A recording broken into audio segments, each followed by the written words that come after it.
every element should have 8 electrons in their last shell. Make sense? Only then they are considered stable. But only exception here is the first shell. Make sense? So the first shell can have 2 and it is considered complete. Make sense?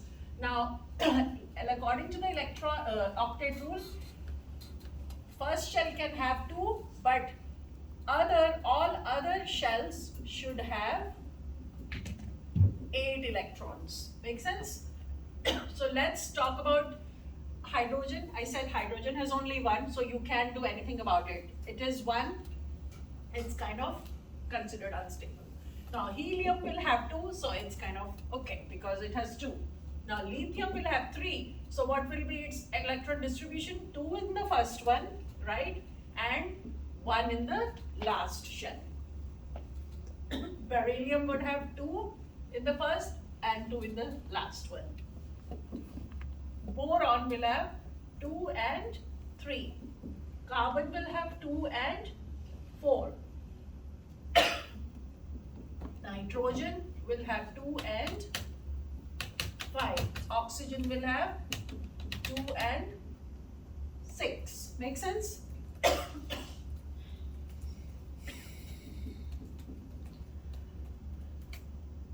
Chlorine will have 2 and 7. So that's their electronic distribution. So what we are doing here is that if I want to make sodium has 11, which means what? 2, 8 and 1, right? That's how the distribution will go.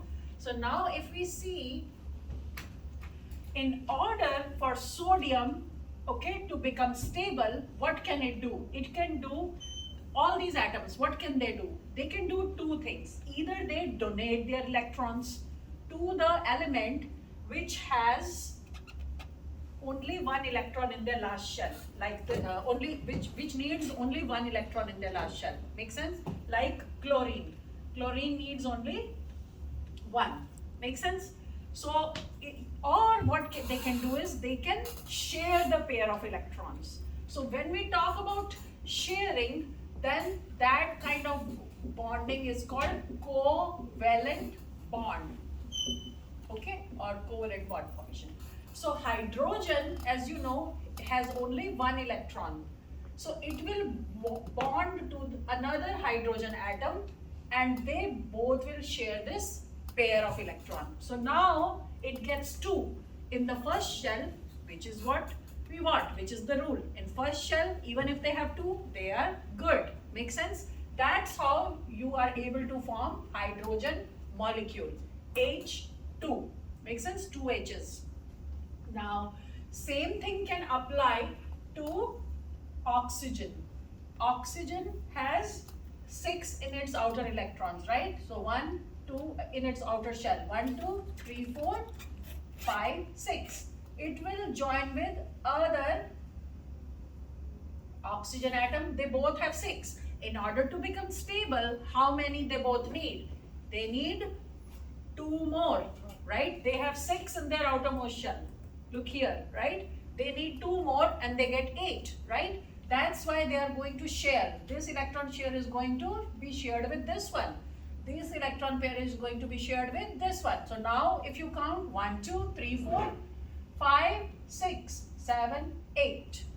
So they both got shared pair of 2 electrons and they will form oxygen, O2. So O2 is stable as opposed to just O. Make sense? So now these have formed the hydrogen molecule as well as the oxygen molecule. Now if you see, this is called a single. There is only 1 pair of electron that is being shared, right? So this is called a single covalent bond. But where you have sharing of 2 electron pairs, then that is called double covalent bond. Make sense? In case of nitrogen, because nitrogen has 5, it needs 3 more. Okay, so nitrogen's 1, 2, 3, 4 and 5. It will 3, 4 and 5. It 6, 7 and 8. In case of nitrogen, you have 3 covalent bonds because 3 electrons pairs are being shared. But you see how they complete their octet rule? So these kind of bonds are where you have covalent, means co means sharing, like a co-worker. You share your workspace with your co-worker, right? So they are sharing this electron pair. That's why they are called covalent bond, because they are sharing their valent electrons, covalent. So these kinds of bond are very strong, okay? But there are 2 things about it. But before doing that, I'm going to explain you the ionic bond. So this is one way of forming chemical bonding. The other way could be ionic bonding.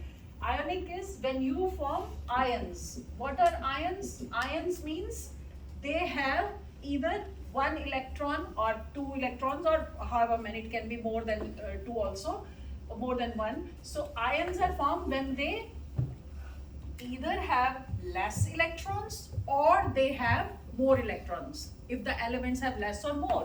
So depending on what they have, they can be designated as, there are 2 types of ions. One is a cation. Cation is when the element has a positive charge. This means plus, you have to think opposite. In real life, plus is when you get more, you are plus, right? But in case of electrons, plus means there is loss of electrons. Make sense? Loss of electrons will give the atom a positive sign, plus sign. And if there is a anion, then anion means negative charge. Negative charge means the atom has gained the electrons. Make sense? So cation and anions. Another way I can give you a trick to remember that anion is negative, you can do this. A negative ion. See that? A negative ion is your anion. Does that start with a G? I don't know what starts with G. What are we talking about? Make sense, guys? So anion is negatively charged because it has more electrons, and cation is positively charged. Make sense? So let's say I'm going to show you a chemical bond. We are going to talk about sodium.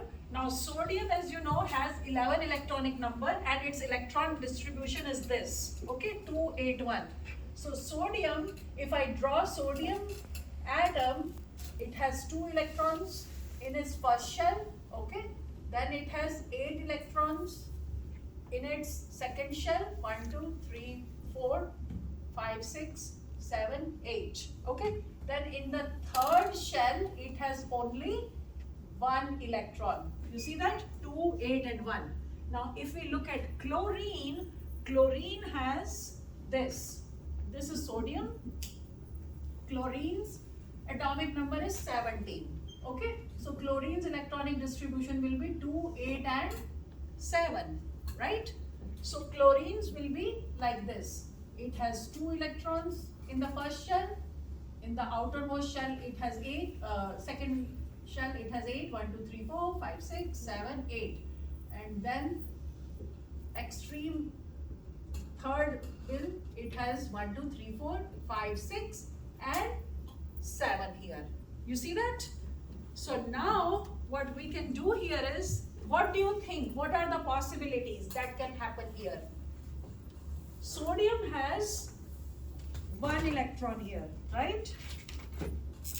If it loses this 1, what do you think? Its last shell will have 8 electrons, right? So it will become easily stable, right? Now in case of chlorine, which has 7 electrons and 1, if it takes this 1 electron off the sodium, then it gets 1 extra electron, and this also becomes what? This becomes 8 in the outermost shell. Make sense? Make sense? 1, 2, 3, 4, 5, 6, 7, 8. So both are equally happy now, right? They both got their deal. They have this, what will happen? This will go away. They will lose this shell, and with that they will lose the electron. With the electron gone, the shell will also be gone. And they have now 8 electrons in their last shell, and this one will get the 8 electrons, right? So both are happy, happy, right? Win-win situation. Make sense?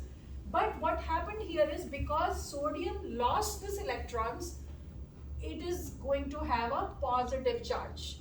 Remember, it becomes a cation now. Okay? And this chlorine, it gained an electron, so it becomes a anion. But sodium and chlorine, they are going to form an ionic bond that is called sodium chloride. And sodium chloride is your salt. This is the table salt that you eat every meal. Make sense? This is, so as a result of ionic bond, what happens? Ions are formed. Okay? They can be either cation or they can be anion. Okay? Cation is when the element that loses the electron, this becomes a cation.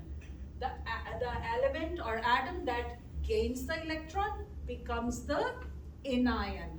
And mostly as a result of ionic bond, what happens? Salts are formed. So this is just one of the example, but I can give you another example also. Magnesium chloride, that is also a salt. Okay, one magnesium transfers electron to two calcium ions, and it becomes magnesium chloride. That is also a salt. So a lot of salts are formed as a result of this. So now that is about the basic base for the covalent as well as the ionic bond. Apart from that, you have other types of bonding like hydrogen bonds, okay, which is very, very important, and that's our next step.